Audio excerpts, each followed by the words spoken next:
I bought a 2008 smart car with 50,400 miles on it. I bought it from the original owner's family. We're gonna talk to Charles. He's gonna tell us all about the car. We take it to the shop, we put it up on the lift and see if it needs anything, and we get the car inspected. And we're gonna talk about why I love small cars.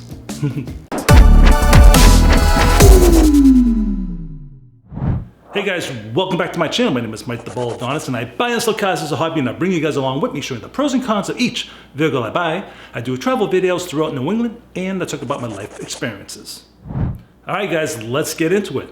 Why do I love small cars? Being 6'4", 250 pounds, I fit in this car, just fit, with a little bit of room. I love small cars. It's from my childhood. When I was a young kid, going to the amusement park, and you had this little, you have to be this height to ride this ride. I was able to pass that. Being a young kid, I was tall, and getting onto a go-kart and driving around. Back then, there was a track that the go-kart kind of ran off. So you can't drive over the track, but you had control and you had fun. So back in the 70s, I had a blast. Also, being a child, the classic big wheel. Nothing more fun than that, right? So I've always enjoyed tiny cars. And if I can fit, I will drive them. Okay, so we're gonna talk to Charles. He's gonna tell us all about what a smart car is. So let's take a look. You gotta be the director, be straight with me. All right, sir, go ahead. I'm Chuck Griffin. I'm an architect, I'm 83. I used to own EGA Architects. I sold it to my staff 3 years ago. This car, my wife Jillian, who died a month ago, we were in Spain, in Madrid, and the hotel had these as guest cars. So for $5, we got to run around in it for a day. We're just mad about the car and happy with it. Fun to drive. And then this was, so we weren't on the wait, we were not on the list. You had to, back then in Massachusetts or in the United States, to get them, you had to be on the list, and it was like 2 years long. And I went down and said to them, you know, we're 45 minutes away, a new report, and if anybody doesn't perform, we'll be there with cash immediately. You don't have to wait, nothing. And that got us this. It wasn't long after we told them that this became available. And we said, what color is it? Yellow. And that was what she always had wanted. So she called it her Bumblebee. And all through this area, if you're around here, they're gonna think it's Jilly driving unless they've seen the obituary, and they'll know better. But, so it's always been garaged here in this house of our Roman house. And I love it because it's, for one thing, you know, these are some kind of plastic, but they're super expensive plastic. And at the time, you could change the color of this car for $1,000, and you could get a whole new set of pieces of plastic. I'm sure it's more than that now, but it was just $1,000. And the car is a two-seater, designed by Swatch. And then Swatch went to Mercedes to have a safety design. And Mercedes saw it and bought the rights to the car from Swatch. So that's why it's Mercedes. And Mercedes still makes them, I'm sure, because there's that requirement to have cars that are more energy efficient. And if you don't have these, they have to pay a fine. It's a big issue now. Of course, Tesla's gaining from that. So the car can handle people that are 6'4", like Adonis is 6'4". And this car has been, like I say, garaged here the full time and taken care of, to my knowledge. If it needed anything, it got it, to the best of my knowledge, which is not great. And I had one. So mine was the 4.2, or the Cabriolet. So this part of the roof came out. It became a convertible, but it had a hard top. It was a good car, but she made me sell it when she had to get a heavier car because she got in an accident. And I got in an accident, and I was worried. I wanted her in a big, massive car. So she said that because of that, you have to sell your smart car because of the insurance cost, which I'm still annoyed about. That's one thing she didn't treat me right on. So the car can be driven as an automatic or it can be driven manually. It has a lot of spunk. I drove mine 80 miles an hour and faster going to Boston. I never hesitated. I would run this thing like crazy. It was choppy and it can be annoying on the Tobin Bridge when you go on. And that was really the only negative was the Tobin. Because of the short wheelbase, it's choppy. I don't think there's a negative. You can corner fast in it.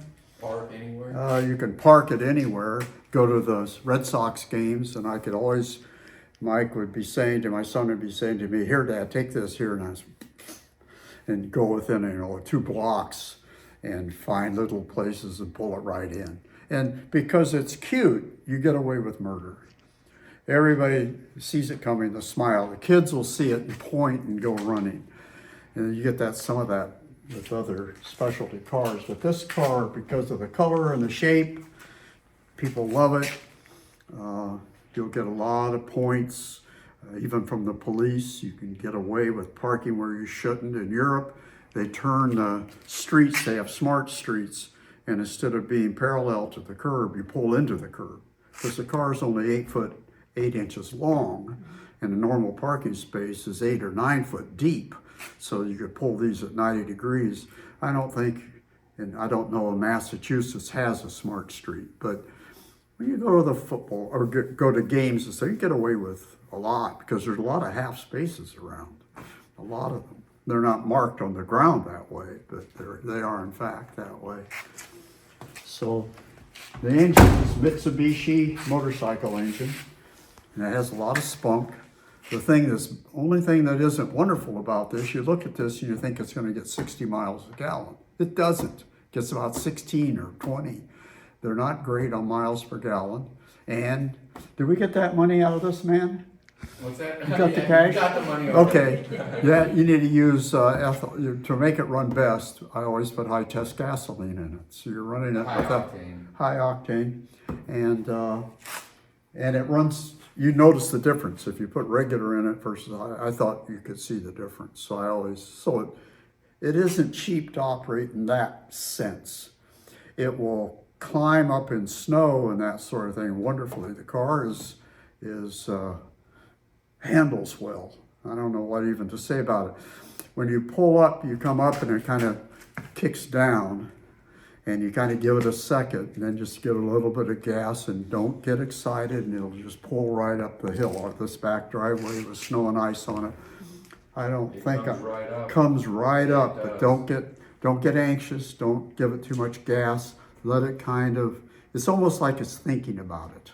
It's like it's human or something, like it's an animal.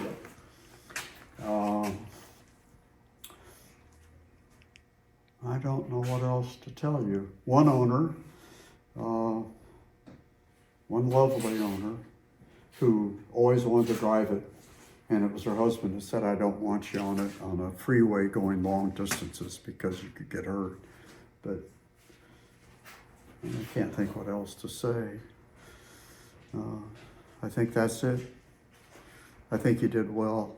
I'm not thrilled about selling it, but I'll never drive it. I don't see driving it. And my son won't be happy until everything you see is gone. He's very neat. And so we need to have more garage spaces. We only have, what do we have here? 3 times 2 is 6, 7, 8, 9, 10. We could hold 10 cars in this garage. Charles, thank you very much. And right now we're gonna go to RGA, see if the car needs anything. We're gonna put on the lift and get the car inspected. So let's take a look.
All right, so what I'm gonna do, I'm gonna be making several videos on this car. We're gonna do the maintenance on it with this, for shits and giggles, we're just gonna go through the whole car. That includes oil change, the gearbox service, spark plugs, all the filters, air filter, cabin filter, did I say valve cover gasket? Valve cover gasket, so on and so on and so on. So this car is gonna be with me for quite a while, I believe. It's something I always wanted. It's been on my bucket list. And you know what? It's a blast to drive. It really is. I shift it manually and I just like buzz around and yeah, I really do enjoy this car. There's one thing that I did note on was a smell, a chemical smell coming from the vent with the heat on. I don't know if it's just because it's been sitting for so long, maybe it's some mold, but as I do all the maintenance to it, we'll figure all that out. But again, we'll be doing a bunch of videos on this. So I want to thank Charles for being in the video. I want to thank Michael, his son, for helping me buy the car and go through his dad. And like I said, a bunch of car videos coming up on this. So upcoming videos, I just bought another one-owner car. This time it is a Toyota Camry XLE 2012 with only 52,000 miles. Yes, another original one-owner car. Travel videos, that's coming up. It's been pretty cold here in the New England area. So me and Andrea will be getting out there to do some travel videos and anything else I feel like talking about. So until the next video, everybody, Baldadonis out.